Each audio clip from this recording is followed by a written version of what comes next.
या शाळेमध्ये क्रांती दिन या निमित्ताने समरगीत स्पर्धांचं आयोजन केलेलं आहे।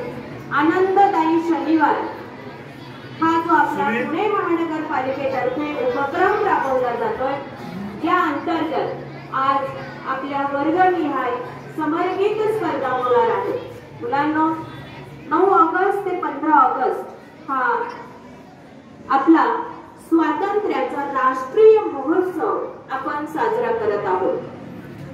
ज्या ज्या देशभक्तांनी या निमित्तानं राष्ट्रासाठी योगदान दिलं, बलिदान दिलं, त्यांच्या स्मृती जागवण्यासाठी आपण वर्गावर्गांमधून आपल्या शालेय पातळीवर या समरगीत स्पर्धांचं आयोजन केलेलं आहे।